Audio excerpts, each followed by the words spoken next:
All right, guys, so we've gathered a plethora of parts, and I told you that I would let you know every part I did during installation, how much it cost, the whole shebang.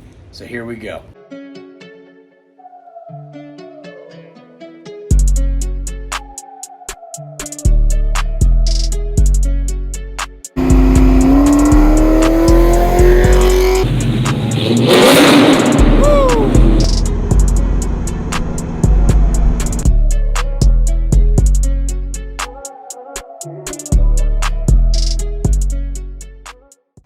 All right, so now what I'm gonna do is I'm gonna go through every part that I've already purchased so far. Actually, I think I have everything for this full swap, but a lot of it's not here yet. I'm still waiting for it to come in from like LMR and whatnot, which I think those guys, they've been awesome. But the parts I do have, I have the part numbers, I have a few of the parts laid out, just showing a couple of things that's gonna be needed for this complete swap. Parts I sourced like on eBay, like used parts. And you know, a lot of you guys might disagree with some of the used parts I have, but we're doing this on a budget for one. And for two, we're trying to make it as OEM as possible for right now, just to get this thing up and running, because I have truly never driven this car to its full potential yet, because I've never had a transmission in it that would even shift to save its life.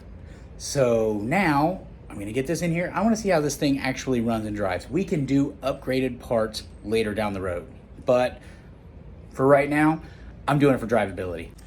First and foremost, you're obviously going to need the new shift boot and bezel. Got this from 0304 Cobra. Got that on eBay for, I think it was like 50 bucks. This right here, the actual, the new gasket and boot, that was 10 bucks. Pilot bearing, do not forget that fella. Let me get this focus, there we go. Pilot bearing, don't forget this. It goes into the crank when you're installing the clutch. Throw out bearing, and it decided to fall on me. But yes, here we go. Clutch release bearing. There's the part number for it. Another big thing that people always seem to forget to mention is this modular engine plate. You're going to need it for the manual car. There's the part number. Also, I went ahead and just did a couple of upgraded pieces. Went ahead and got the UPR quadrant, the adjuster, and the new clutch cable. Also, the other main big part, clutch brake pedal assembly.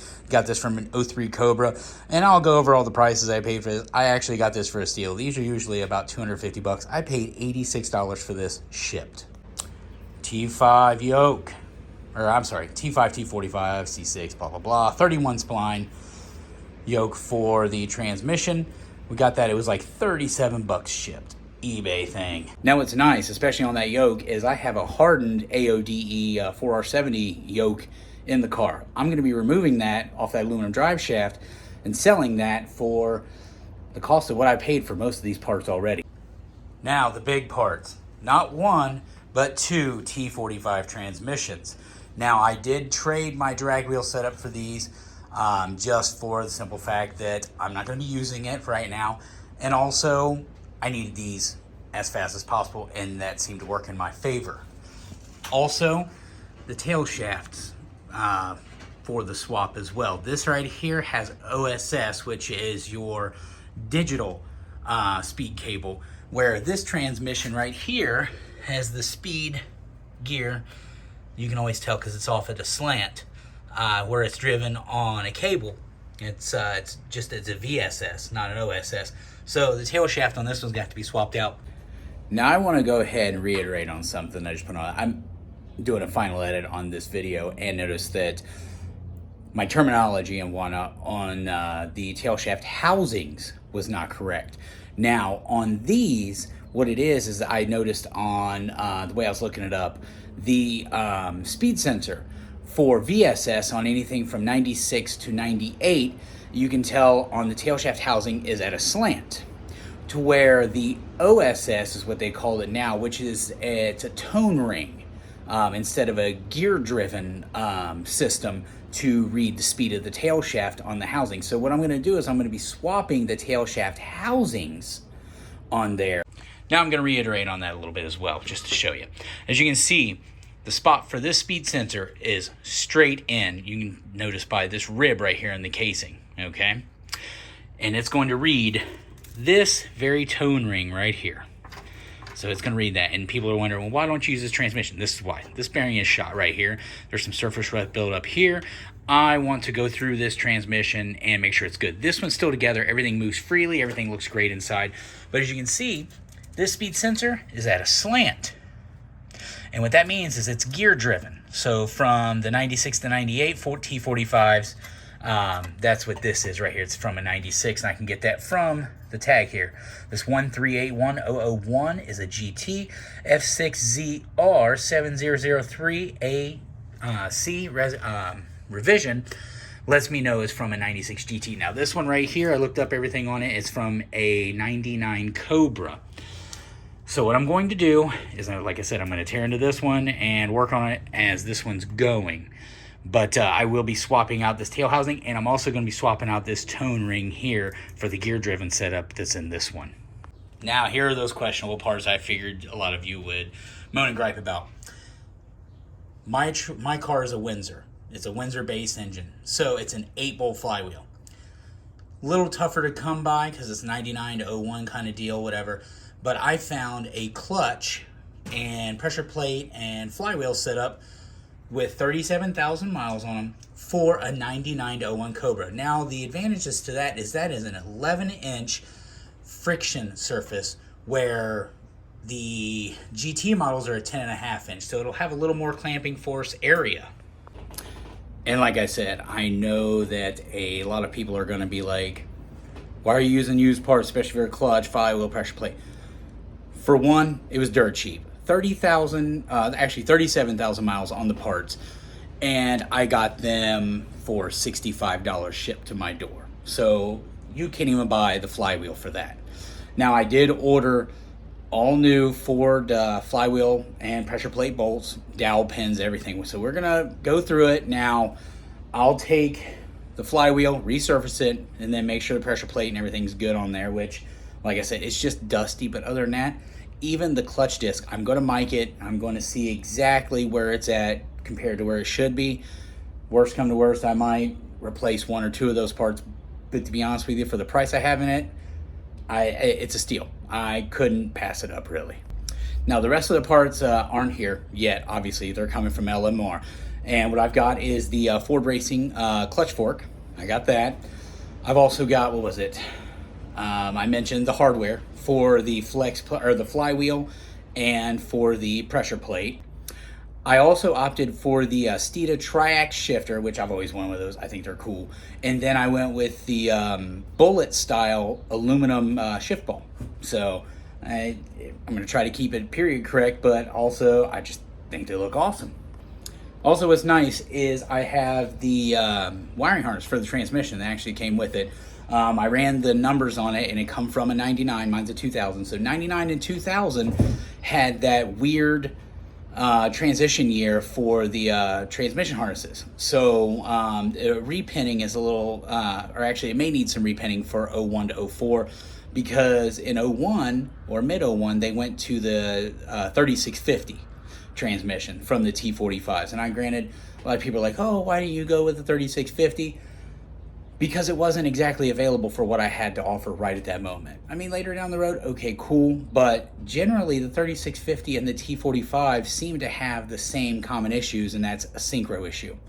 So since I have two of them, two of the T45s, I have one that I'm going to install and use, and the other one I'm going to tear down, see how it works, and then upgrade pieces in it as I go. And then if something happens to the original one, I'll be able to have something to swap directly in that's already upgraded in the weak points. Now you ask, where am I going to start? Well, I'm going to tell you where I'm going to start. I'm going to still keep driving the car, but for the first thing I'm going to do, I'm going to install these pedals. I'm sorry, I can't talk. I'm going to install the pedals, the quadrant, the clutch cable, and go ahead and just tie it back a little bit in the engine bay, and I'm going to get that stuff out of the way. Then here shortly, that's when I make the leap of faith, go ahead and drop the transmission, get all that stuff out, and start swapping everything once I know for sure I have every little thing I need. Now, I do have one piece left to buy, and that's the speed sensor for the transmission. But other than that, I do have the new shifter bushing, and I mean, I just pretty much have everything covered. But there's always those little things. So I want to make sure that I'm in a good spot to take care of those when it comes time to do it. So I'm going to be doing something that's not going to leave the car sitting or down, but a step in the right direction. And that's going to be first dropping the steering column, installing those pedals, the cables, and all of that. So that's the next video, guys. That's what we're going to be doing next after we do all this. And I'll actually go through and list all the prices of everything. So being thrifty, buying this, buying that, yeah, I could have bought a complete swap for about $1,800 or more. Or I could just source the parts locally from friends and you know, neighbors and eBay and LMR, American Muscle, whoever. Source that stuff locally here and there and gather everything that's needed. Now here's a complete list of everything that I've purchased and a full breakdown of every single part, minus the speed sensor yet that I have to purchase, which, I mean, it's not too much, maybe 20-30 bucks. And also note on there that the transmissions were for a trade. Also, I'm going to be recouping most of, if not more than all of my money back, because I'm going to be selling like my high stall torque converter that's not been used, that hardened billet yoke. So there are things that I'm going to be selling to recoup this money back. So I might even break even or even come out ahead. But like I said, the transmissions themselves were a trade and something that I didn't really use all the time anyway. So it really was no major loss to me, and it helped a friend out for one, and it helped me out too in a predicament that I'm in.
All right, so there's the full price breakdown. It wound up being $808.28. That also does not include the speed sensor. So, am I out a lot? I mean, not in comparison to anything, but it could have been 1,000 or even more on that price. And like I said, I'm going to recoup a lot of my money back just on extra parts that I'm going to be taking out of the car to sell. And now you guys can see where I saved all the money. So don't forget to like and subscribe, guys, because the next video is going to be probably one of the bigger pain in the butts, and that's dropping that steering column and installing these pedals. See ya.